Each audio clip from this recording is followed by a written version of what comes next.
I'm so sorry. Okay. So,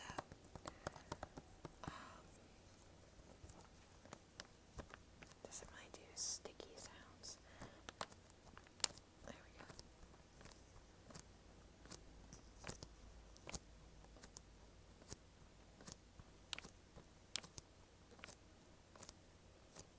we go. Anyway. My gosh. So,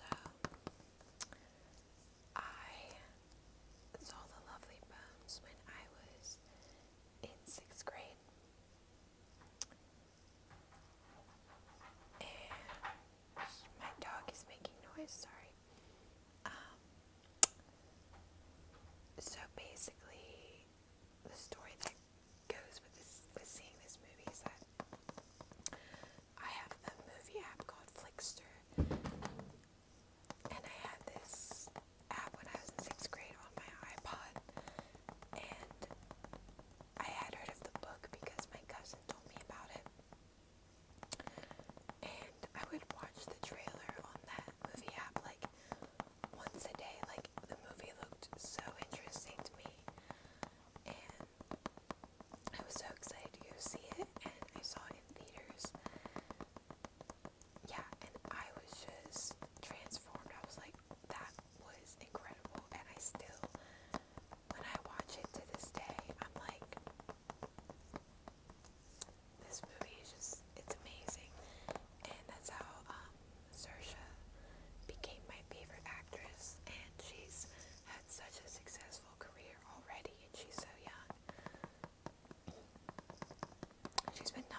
and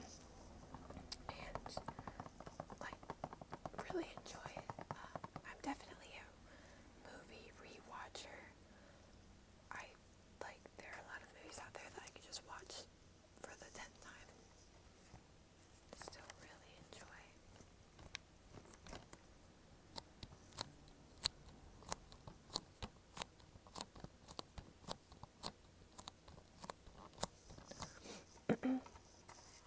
Gabriella Wilde, she's so beautiful, like so beautiful and really like mesmerizing on screen.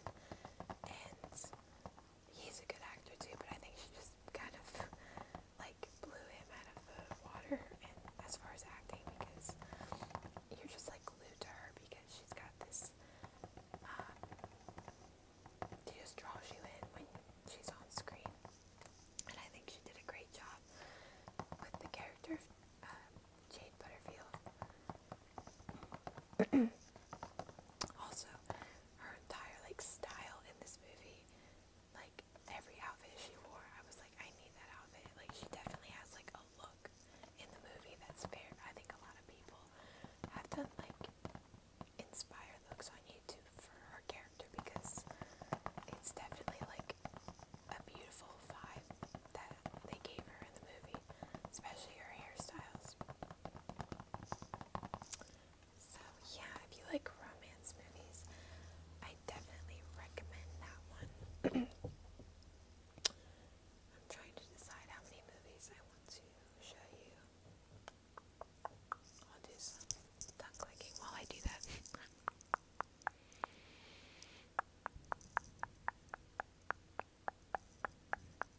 Okay, I'll show you 5 more. Yeah. And I don't know why my throat is bothering me so much, but I'm going to go into soft speaking now. I think I did this in one of my videos. I keep like deleting uploads because I don't like them anymore, but I'm so sorry about my throat. I need to stop doing that. Okay. But yeah, I did soft speaking. I'm not sure if it's my story time video that's still up. I think it is. But someone said that they were like, you weren't even whispering, but it was still relaxing. I mean, like, obviously I wasn't whispering, but I thought maybe my soft speaking was like too loud. So hopefully this is okay. Okay. So next movie, I love this movie, is The Blue Lagoon with the iconic Brooke Shields. I'm definitely like an old soul, kind of. I'm so sorry about my throat. I need to like drink water before I film videos. I forget what I was gonna say. Yeah, especially when it comes to like movies and music, I'm very drawn to like 80s, I guess, 70s, 80s. And I just think this movie, like, I know a lot of people, it's kind of like a joke, sort of, in the movie world. It's not regarded as like quality cinema or anything, but I think there's definitely a lot going for this movie. I like the subjects. Sorry, I can't see because of the glare. I like the subject of like, you know, this couple, or these kids sort of having to like grow up on an island, and then they have to like discover like sexuality and attraction like naturally, and like themselves, without any outside influence or anything like telling them how it works. And I think that can be like, it's not a perfect movie, And probably a lot of the reason I like it is because Brooke Shields is in it and I love her. But I think that idea can be very like beautiful, like the kind of natural, like, I don't know, kind of like not conditioned way of learning things, like like developing it, and it's kind of like a beautiful sort of love story, but it's also kind of like sexy in a way, like, I don't know, that probably sounds, that's like super cringy, but like just the kind of slowly realizing you're attracted to someone and being on this like beautiful island. And the movie is very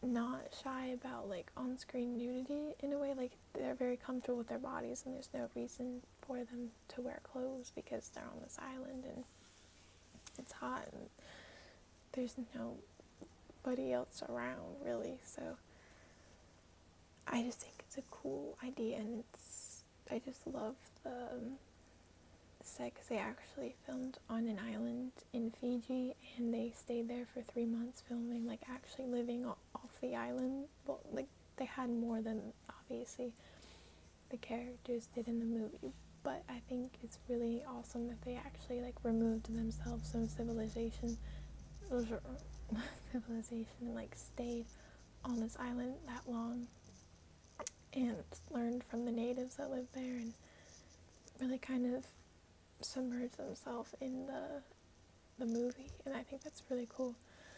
And I would love to do something like that. So I love the movie. I know it's kind of cheesy and not amazing, but I really enjoy it and I think it's cute.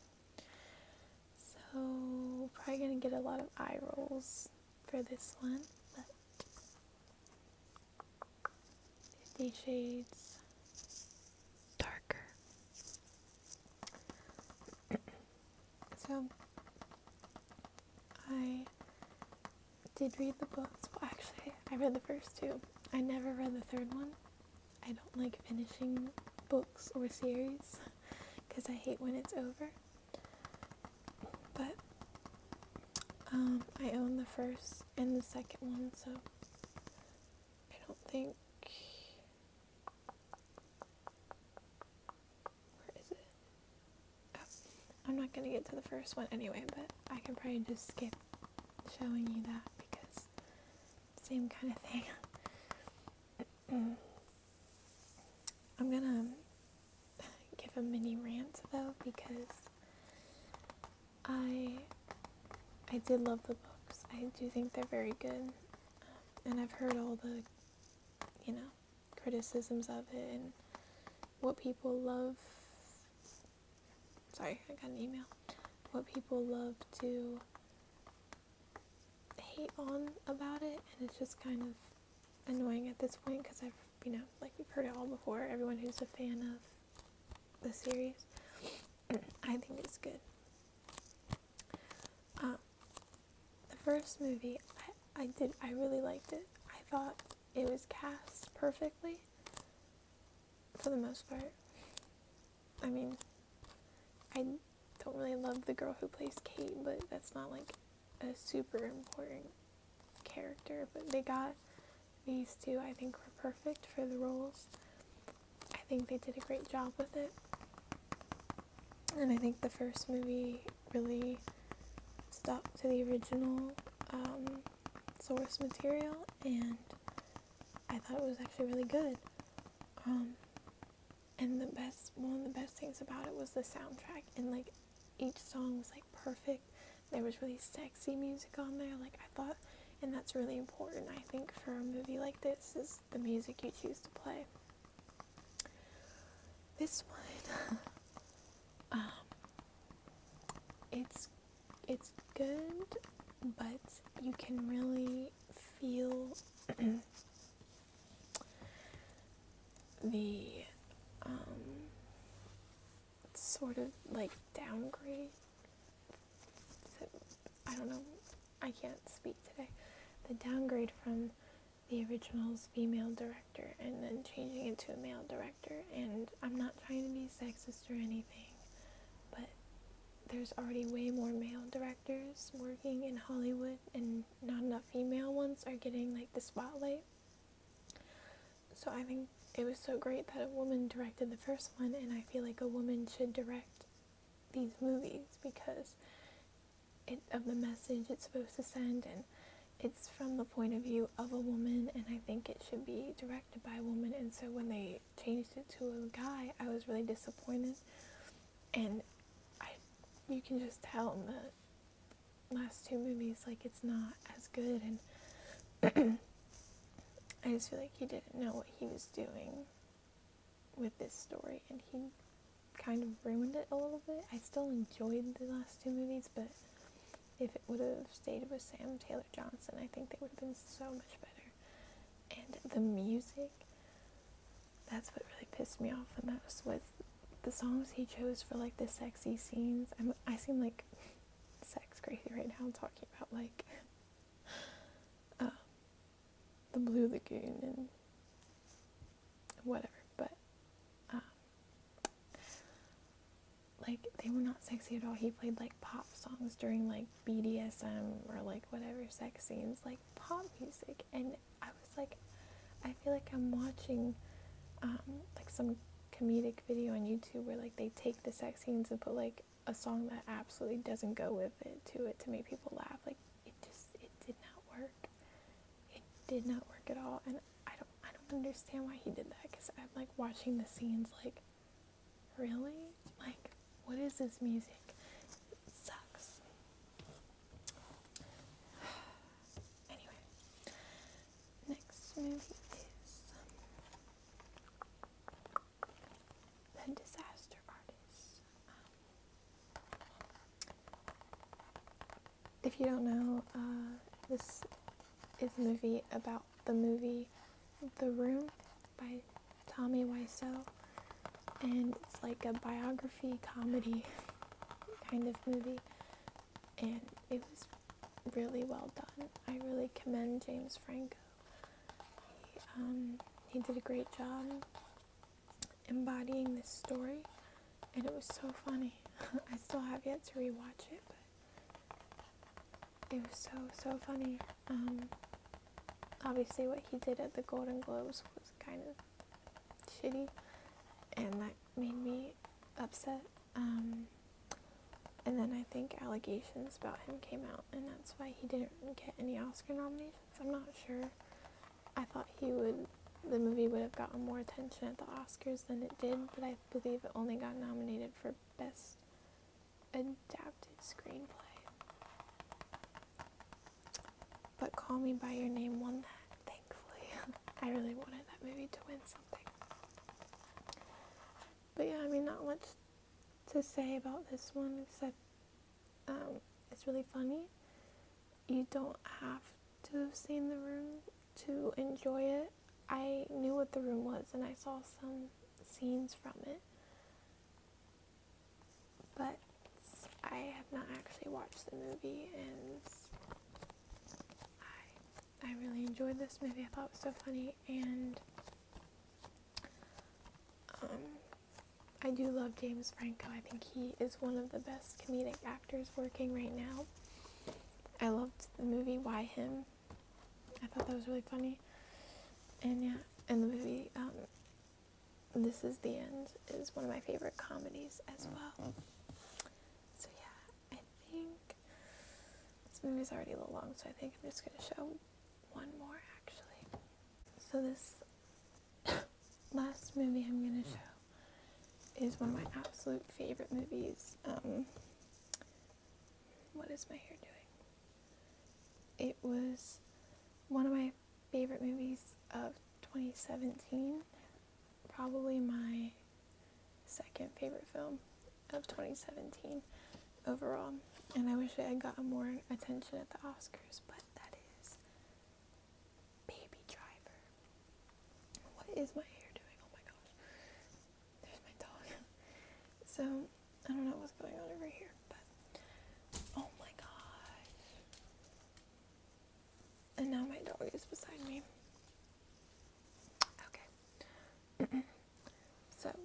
funny story about this movie is that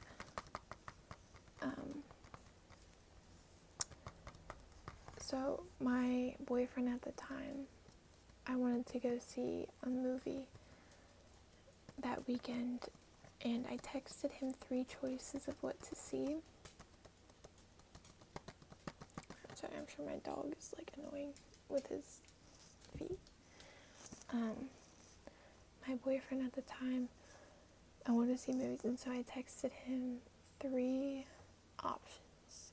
I can't remember what the other one, there were 3. One of them was The Beguiled.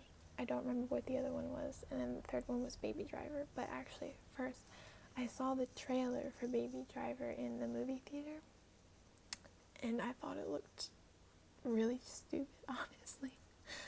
I was like, what is that? Like, that looks so dumb. I don't particularly like Ansel Elgort as an actor. I've seen him in Divergent and Fault in Our Stars, and it's not that he was bad, I just wasn't like impressed with him. So when I saw he was starring in it, and like the title and the trailer, I was just like, that looks so dumb, and I did not want to see it. But when it came out, it was getting such great reviews, so I was like really good reviews, so I was like, really? So I knew he was gonna pick this one because the other 2 were kind of like, I guess, more girlish movies. I don't know. So he said Baby Driver, so we went to see it, and I had a blast. I loved this movie so much. The directing and the style and the soundtrack were like perfection. It was so good. It was so funny, so enjoyable. I loved it. So, and as soon as it came out on DVD, I was like, I have to get this movie. I've watched it like 5 times by now. I recommend it to everyone. If I have a friend over, I usually am like, here, we can watch this one. Like, it's something I feel like everyone would have a fun time with, and it's just so good. Like, you need to watch this movie because it's so good. Like, it should have gotten, I don't know, it should have gotten Best Original Screenplay. I feel like it got a couple nominations for like post-production stuff, like editing and that kind of thing. I forget what else, but it didn't get anything like of the main categories. So I forget what won Best Original Screenplay. Oh, I think it was 3 Billboards Outside Ebbing, Missouri. I did not like that. I did not like that. But yeah, so I hope you enjoyed this video, and let me know if you want a part 2. I'm probably gonna have to do like 3 parts at this length